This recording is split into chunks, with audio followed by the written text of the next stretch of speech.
Hello! Welcome back to another day in the arena. It's me, it is CGB. Today we are diving into the second tier. Those would be the decks that I don't think are top tier competitive, but still worth checking out and worth playing with.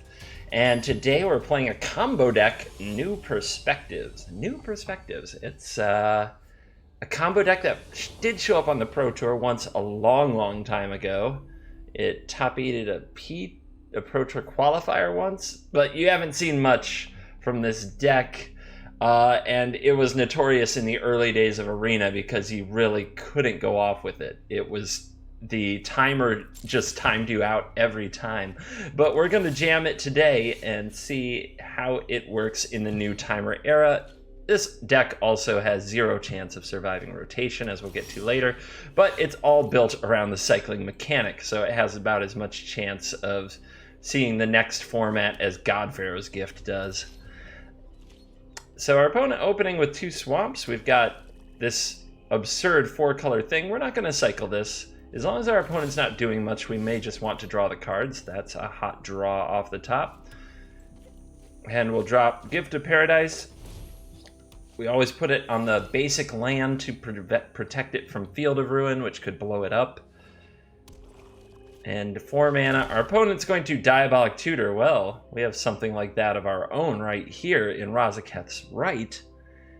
The question is, do we even need to do it? And I'm not convinced that I even need to use Razaketh's Rite.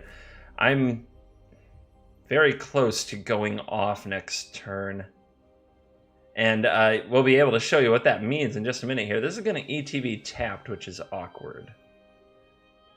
So I suppose we're just going to throw a gift on the harbor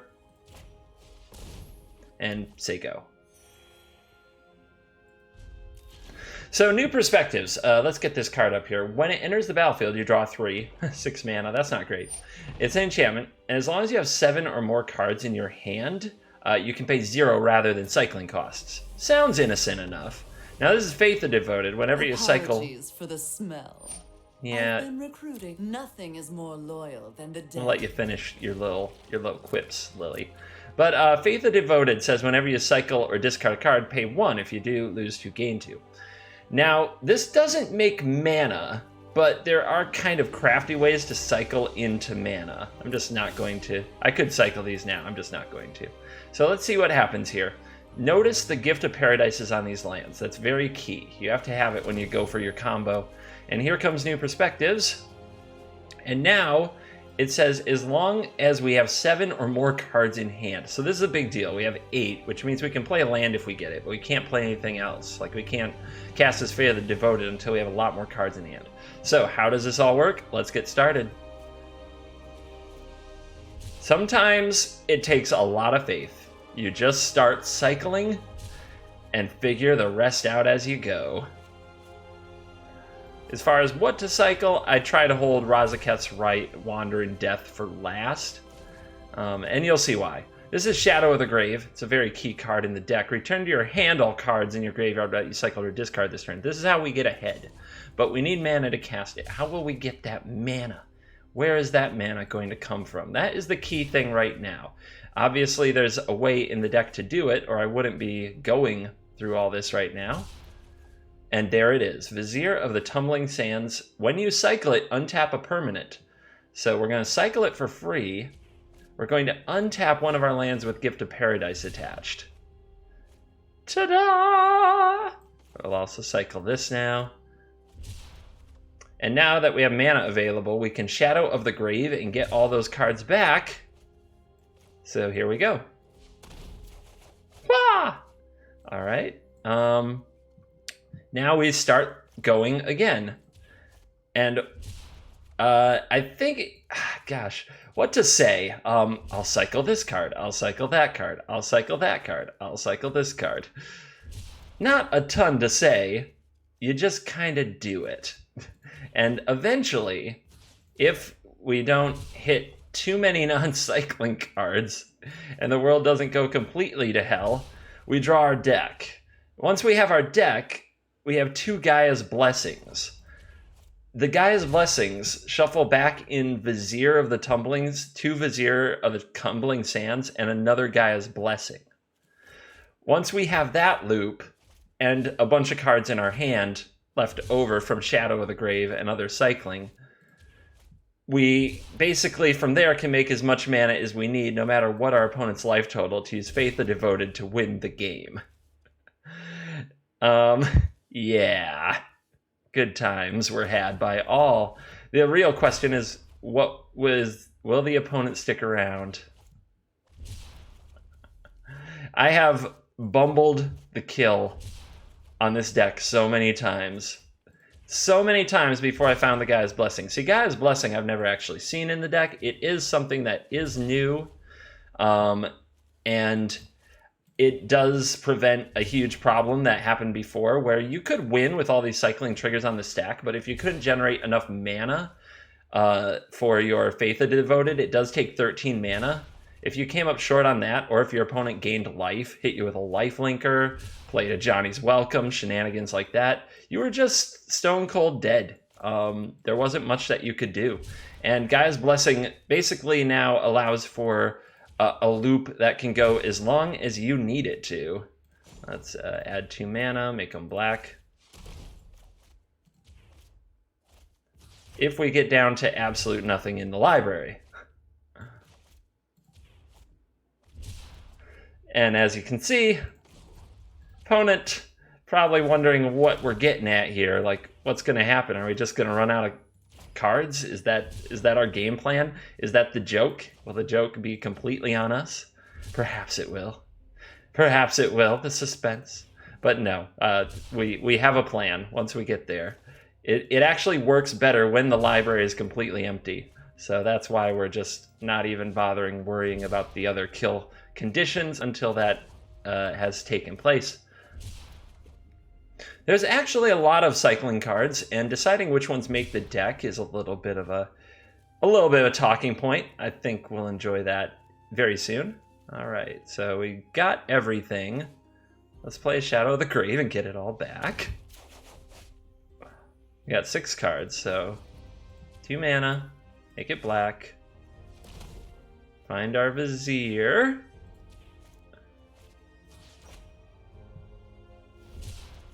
There you go. And add 2 mana, make it green. Find another Vizier. Untap. Draw. Find an add 2 mana, make it green. Oh, mana pools. All without full control, which is a very annoying way to play the game. So full control, it has its place. There's a time and place for full control. It's not like the manual tap, which I rip on. Full control has a legitimate job. All right. So we're down to 1. Let's play Gaia's Blessing. Target me. Let's pick Vizier, Vizier, Vizier. Put those back in the deck. And there's the last card is Shadow of the Grave. Now we'll go find... Oh, I guess we have to cycle into those Viziers now. That's how that works.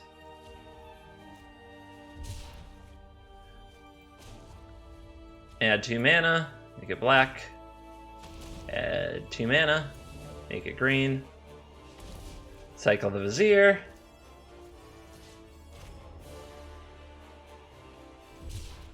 Draw the Vizier, 1 card. Add 2 mana.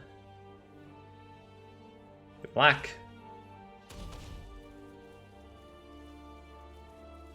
Just looking around. Alright, cycle the Vizier. Last card in deck.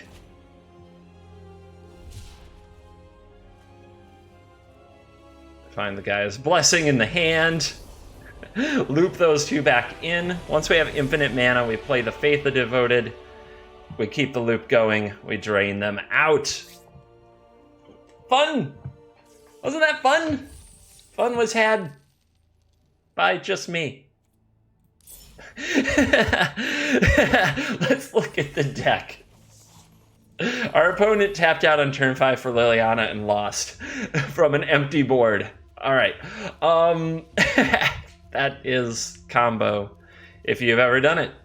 Actually, let's see. I can make a few changes here. I did run, there were so many cycling. There were so many good cyclers that it was actually a little hard to find the build I wanted. The Chef at Monitor was something I ran, and it required basic land. Now that that is gone, I can definitely trim my basics a little and get the duels back and maybe have better mana consistency thanks to it. The big one is black, and black is kind of the last thing you need because of Shadow of the Grave. So it's very unusual to have to go complete with it without it. And remember, Gift of the Paradise makes black. So it's not weird to have no black, but I am tempted to get like a Woodland Cemetery in here. Because what do we have the most of here? These are forest, plains, island, swamp. I guess island and plains. So a temple, I guess? An Orza, whatever that is. Chapel. Isolated chapel. ISO chapel. There we go. All right. Covers up some other colors. So, what's up? What the heck are we doing? You saw Shadow of the Grave. You saw the Gaia's Blessing. You saw the whole deck. I picked Countervailing Winds to win straight up fights with control decks. It is absolutely necessary. Sometimes if they're doing nothing, you just cycle your way into a hand with multiple Countervailing Winds. You resolve a Faith of Devoted. You just drain them out without really comboing. New Perspectives, just 6 mana is really hard to resolve. What else? Gift of Paradise is actually key. If they destroy them, you can't go off with Vizier because it never generates the 2 mana that you need for your Gaia's Blessings and your Shadow of the Graves. So sometimes you want to run more of these, like New Horizons, but since nobody blows it up, like nobody's messed with it. And now that I say this on video that thousands of you are going to watch, somebody will mess with it now. Then that's why that's there. Wander in Death gets back specifically to Viziers. And since Vizier is like kind of the key piece that keeps the engine going, it's like a very tiny Shadow of the Grave. However, I'm not sure that's absolutely necessary. It's a little safety net that sits there. I have 2 Faith of Devoted. You probably only need 1. Just saying. You probably only need 1. There's all kinds of other cards that could be cycled in this deck, like Renewed Faith, Jaru's Intervention, whatever it is. I mean, there's so much cycling that is actually not bad for this type of deck. So we have Cast Out, but you could also run like a Forsake the Worldly for Ixalan's Binding, and maybe running a split with Cast Out's a fine idea. Seems good. Renewed Faith gains life. The Renunciation, yeah, this is like a mini Fog. It's better against the aggro decks. Censor can be very good. Obstructionist could be good. It depends. Like Curator of Mysteries can help your combo. Another sideboard plan and a main deck plan that I tried was Archfiend of Ifnir to just wipe out aggro decks. There's a lot of options, which is kind of amazing considering this is all from one set, basically. The cycling mechanic is just all up ins here. But yeah, what unusual pile. I'm not by no means the expert. I played about 20 games, got a build that I liked that could go off without using expensive stuff like Chefette Monitor, and now I'm kind of digging it, and that's the way I'm going to play it. But I would encourage you to try some things yourself, especially, but I really recommend the Gaia's Blessings. It's more like an easy mode combo compared to a hard mode combo, which is the version that had to put on full control, cycle, put all these cycling triggers on the stack, but before you draw the card from them, you trigger the Faith of the Devoted. So you're basically activating cycling like 20 times on an empty library and killing them with Faith of the Devoted. The tightrope was too much, and I had enough when I played against a guy who was running like the Ajani's Pridemate deck, and they had 30 life, and I just couldn't get there. I couldn't make enough mana. It wasn't possible. And I had like all these cycling triggers on the stack and nothing was happening. It was embarrassing. It was sad. my friends. Sad. Let's get you going.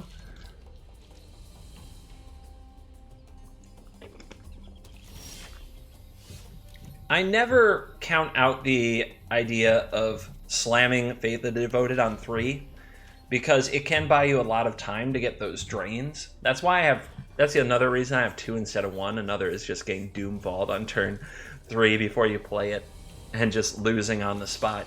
But sometimes combo decks, you gotta take that kind of risk. But here our opponent's not doing much. We have 2, so a Thrashing Bronodon isn't the end of the game, and there's also Gaia's Blessing. So yeah, I think we put it out there to buy time. We've got our new perspectives. What we need very, very badly is Gift of Paradise. Gift of Paradise is now the missing piece. And some versions of the deck run New Horizons as well to just get you some redundancy in that spot. That's not a horrible plan. I'm going to play this land and plan to use Hieroglyphic Illumination to draw 2. The main reason I run the Illumination is for games like this where we're not under pressure, but I need a critical mass of lands and certain spells. So having a card that just draws you 2 goes a long way there. And here we go. Opponent sitting, probably wondering what they have walked into. Clearly it's a cycling deck. But what cycling shenanigans? What something wicked this way comes. Let's put it that way. Alright. We'll play our tap lands up until we have about 6 mana. Unless we see counter magic, then we need to get to 9. But for right now, we'll say go. We'll do our cycling on our opponent's turn.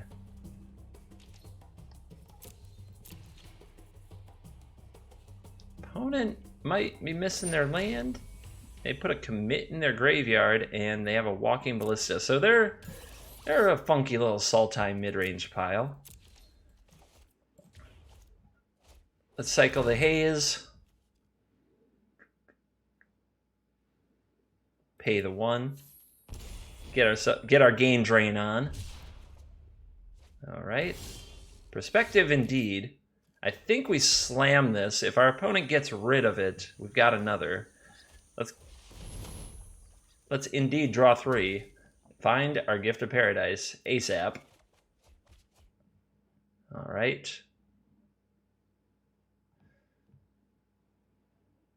I could try to see how much I can cycle, or I could pass the turn. And I think with multiple new perspectives,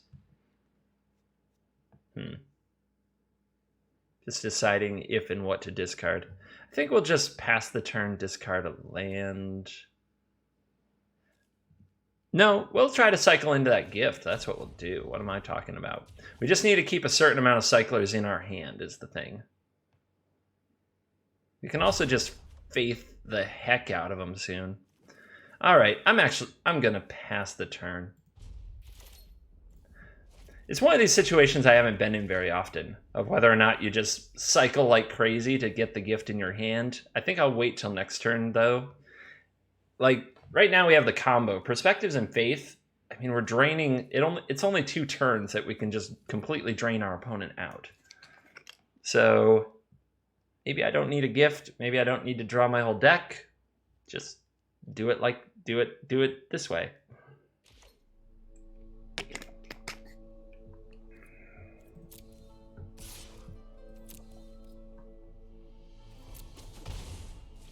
My turn.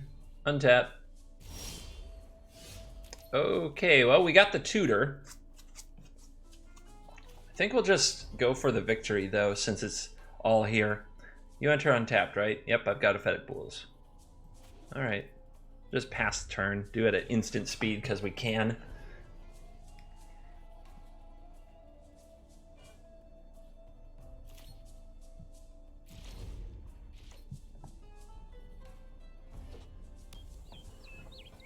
Memorial to Genius. There's a Bantu's Last Reckoning in the yard. Huh. That ran all the way through his turn, too. Their turn. Alright. Well, that was funny. But then we drew the gift, so life is beautiful. There is open mana. We have some concern, but the way that things are going, it doesn't feel like we need to.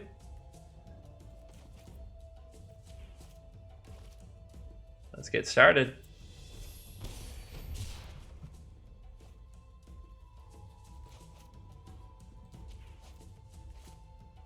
Cast out, I think I mentioned it in the deck discussion, is the Ixalan's binding problem. Sometimes you gotta get something like that off the battlefield. But you definitely don't need 4, as much as it might feel like you want to. Like you feel like you're some kind of control deck. You're not. Combo, you don't really want to manage the board. It's not your thing. Alright, so we're holding this 2 mana open for the Shadow of the Grave, so we're going to decline triggers while we dig for our Viziers. And it does add an extra click to your cycling through your deck, which is a good reason to play the Faith of the Devoted last if you are trying to combo through. I have no doubt that we're going to win this game. As long as we don't self-punt. Now we found all the Gift of Paradises afterwards. Remember, we have Shadow of the Grave to return all these cyclers and do this all again until we find the Viziers, and there we go. Right on time. So there's 2 black. Here comes Vizier cycle. The only thing that could happen here is a counter for Shadow of the Grave.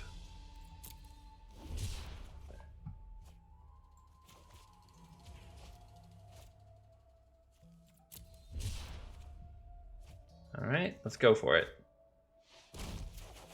Doesn't look like a counter is going to be on the menu.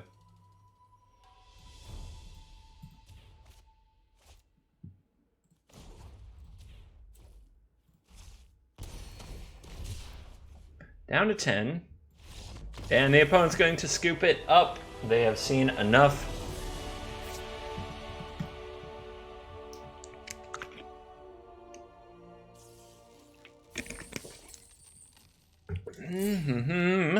So a little misstep there. For some reason, when I hit end turn, it ran through 2 turns. I really shouldn't just stop using that button.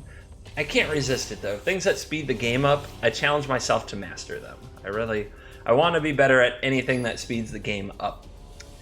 Maybe that's just the YouTuber in me, trying to keep my videos shorter, regardless of what some of you say. I do work at it. Trying to keep the tempo enjoyable for most. Not making you hit that double speed as often as possible. Alright. I like it. When you have Gaia's Blessing this early, it makes a lot of sense to burn it, quote unquote. Just play it, be done with it. That is likely to be what happens next turn.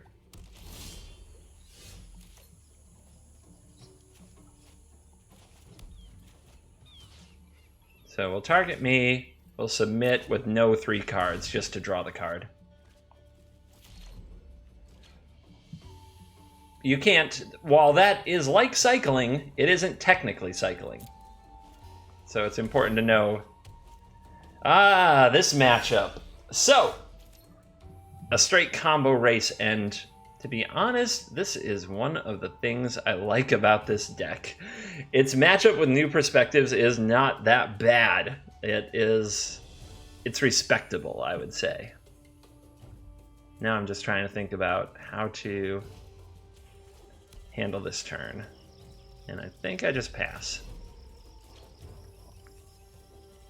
Although our opponent's on the play and has the life, if they have Teferi right here, we got trouble. It would be a good day for a censor. But we do have the cast out.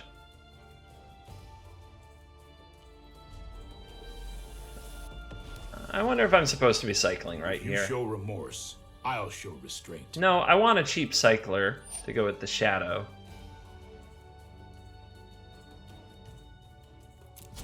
We need to move quickly. It's a good question.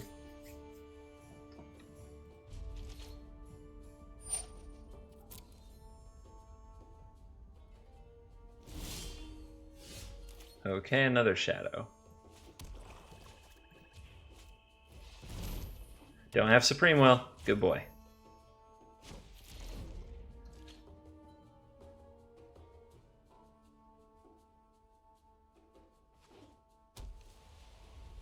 To fairy number 2 for the lulz. Oh. Rise, my elemental friend. Ain't that something? Harness the elements. Bang. Okay. Alright, we don't have Gift of Paradise yet. We're going to need another land. A Countervailing Winds is a good reason to keep mana open, but a tap land like a cycle land is a good reason not to. I think we'll just play this land and pass. It's an interesting spot, and we might end up cycling some stuff and playing a mini Shadow of the Grave.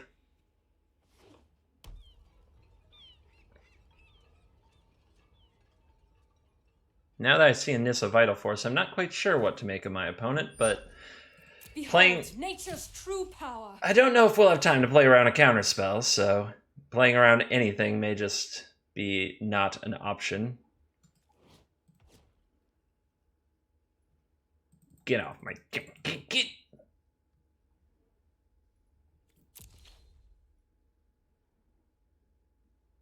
Opponent may have a Nexus of Fate and be thinking about using it. Nissa untapping a Gift of Paradise land, I guess, does ramp, but they're tapping as if that's not important.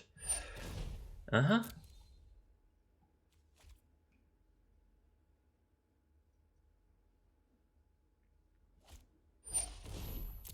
It certainly sucks going into this specific turn without a Gift of Paradise on a land.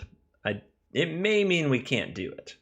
It might. It may mean that. Now, we have a Countervailing Winds to buy another turn and not allow, like, a Nexus or something. And that might be what happens. All right. Let's get this thing going. We're going to take a value Shadow of the Grave here.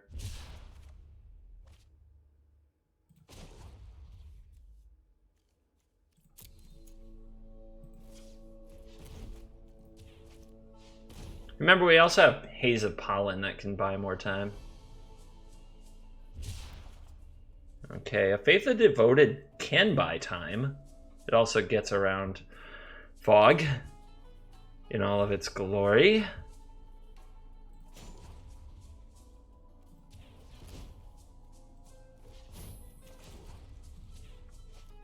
Cycle the Vizier, untap a land.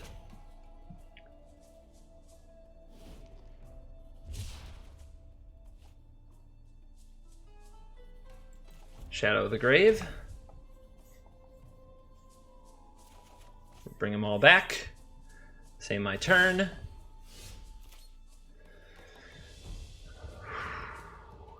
Game face on. All right.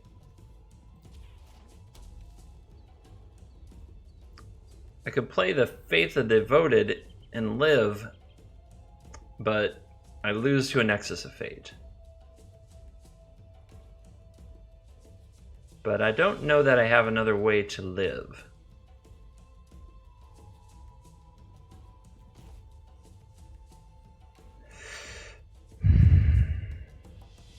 All right, cross your fingers, hold on to your butts.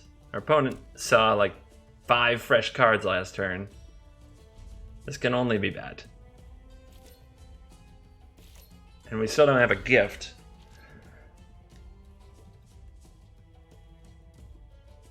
So it's unclear how we would survive another turn anyway, but our opponent's embleming. Spring eternal. Okay.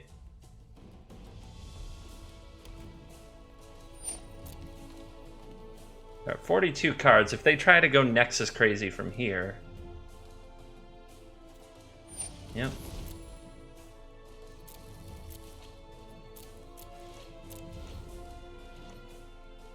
They just need 2, I suppose. Well, they need 3. They need to attack me once with Nissa, attack me again with Nissa, and the cycling buys me 1 more, and then attack me with Nissa.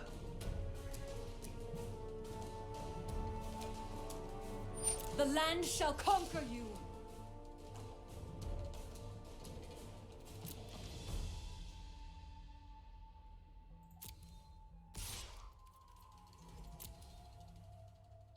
Mm-hmm.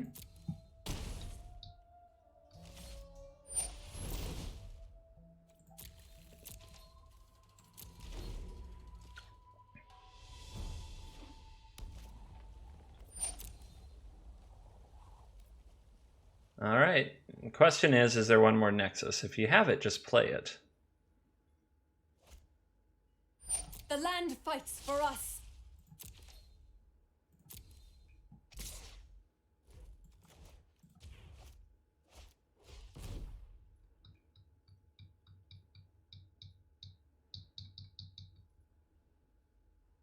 If you have it, just play it.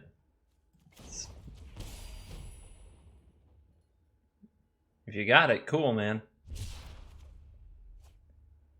Won't get any hate from me. I'm playing a degenerate combo deck as well that takes all the turns. Or it takes one very long one. But just play it. Don't goof off. It's rude. Alright. Maybe it's not over. Interesting.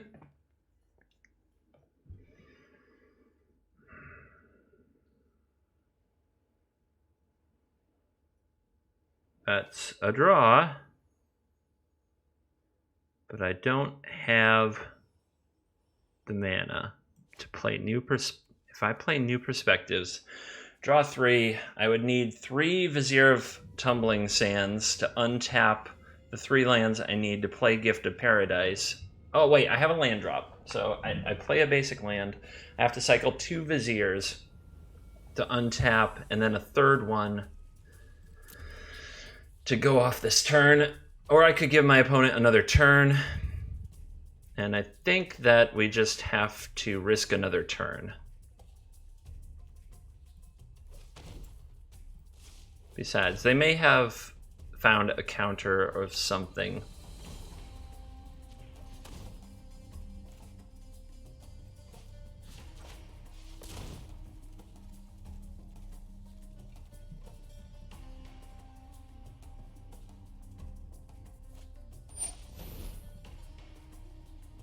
How frustrating.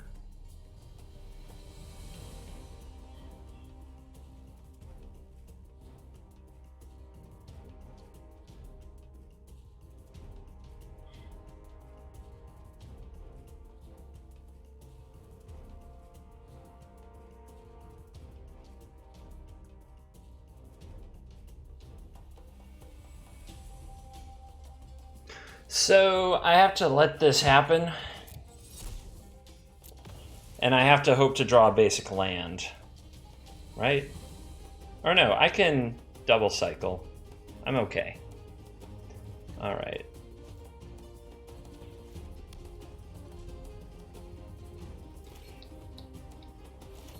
So I can cycle Vizier of Tumbling Sands, pay 1, untap a permanent. Oh no, that's 1 mana short, right? That's 1 mana short. All right. I could find Haze of Pollen. I could find Haze of Pollen.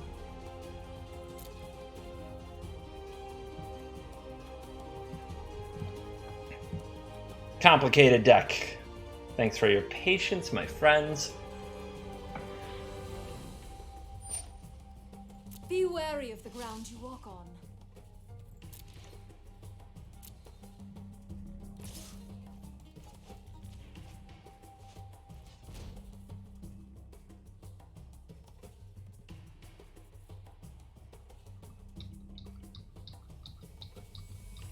Mm-hmm.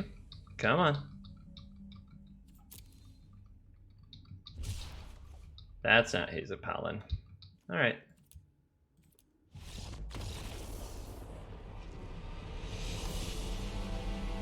Too bad. But now you see why people run New Horizons as well. When you don't find the gift, it can be a very stressful game. Somewhere in turns like 1 through 5, if you're racing, you need to play a Gift of Paradise, which means I should have probably cycled more aggressively throughout the game. I'm still getting better at this one myself. It is a complicated deck that is unlike any other.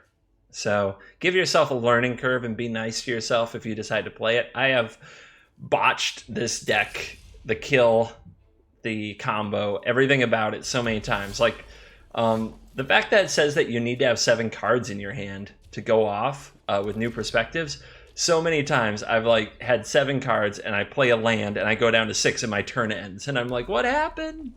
Why? It's like the opposite of a Hazoret punt when you can't attack with your Hazoret. All right. I think I hang on to you because I'm sure I can hit other land drops. So we'll play this for nothing.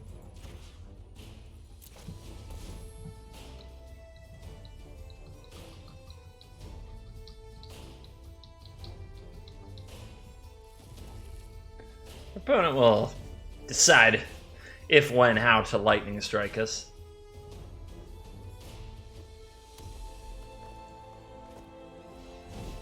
The Scourge, the brazen one. So brazen.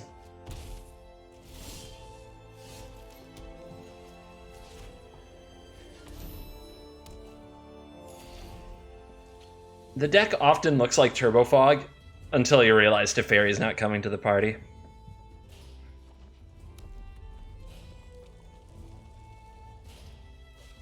Now we need the new perspectives. As long as you control a Chandra Planeswalker. What the? Alrighty. It's like that, y'all. Alright, play these lands. Plan to cycle some stuff.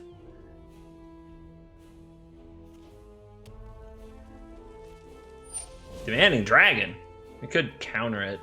I guess I should.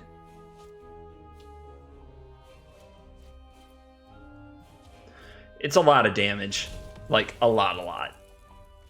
We need more time. Like, taking 5 off that thing means we're priced into Haze of Pollening the next turn and the next turn. So we may as well fight it out for a while. Buy ourselves some time. That's a lot of land. That is not the way you want to do it.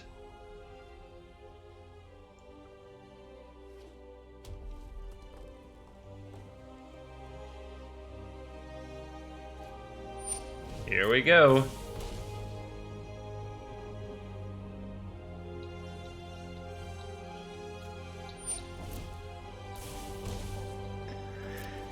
Yeah, this is scary.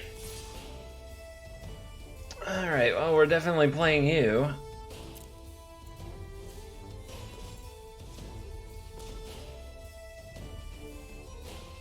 We just...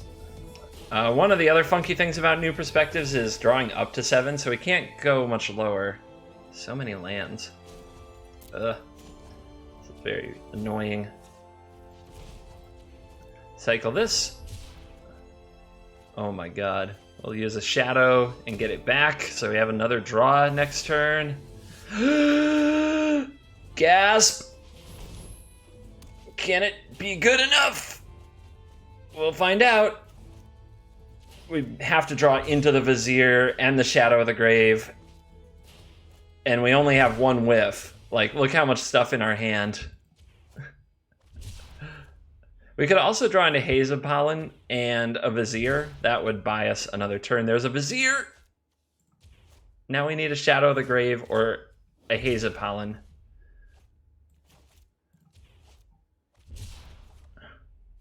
Now this is going to be another one of those weird turns. Like I just described it. If I play one of these lands, I go below 7 cards in my hand. If I go below 7 cards in my hand, I can't do the combo anymore.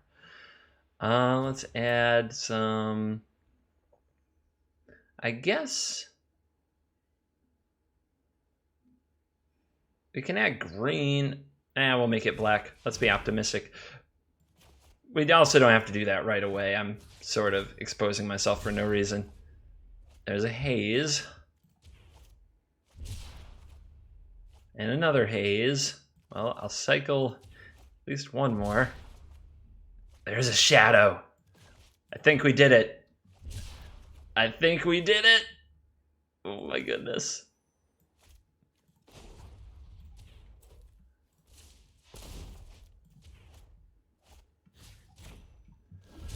Hold on to your butts. Wander. Okay. I can just... I don't need to cast it. I could double Vizier there, but it's not necessary. Return him. Sweet baby Jesus.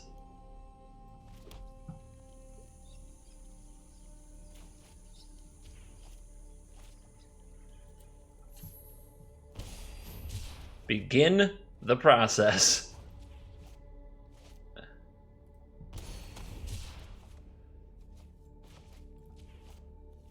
Untap over here. I don't know if me going off makes for the most thrilling video you've ever seen. Probably not, in all likelihood, but it does require a bit more concentration. So I appreciate your patience sticking with me. Vizier, where are you at? Okay, I've still got one more Vizier going. That New Perspectives top deck, though. Ooh, and the Shadow of the Grave, the turn before was it was Shadow of the Grave on Irrigated Farmland is what we did, and it got there. Unreal.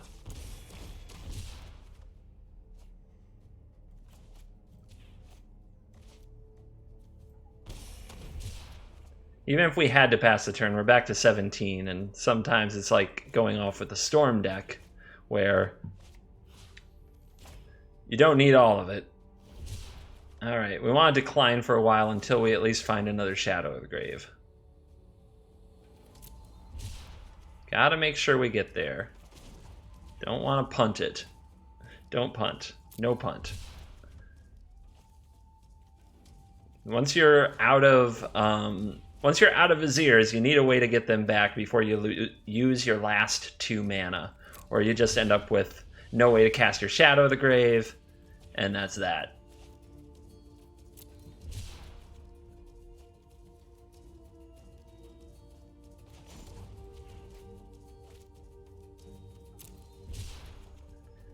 Plenty of opponents stick it around to see the kill for this one. They don't insta-concede like against Turbo Fog or the Storm deck. It's, I think that people don't see this. Well, I know that they don't see this as often because I don't see it as often. So I think they want to see how it all works. 11. That's fine.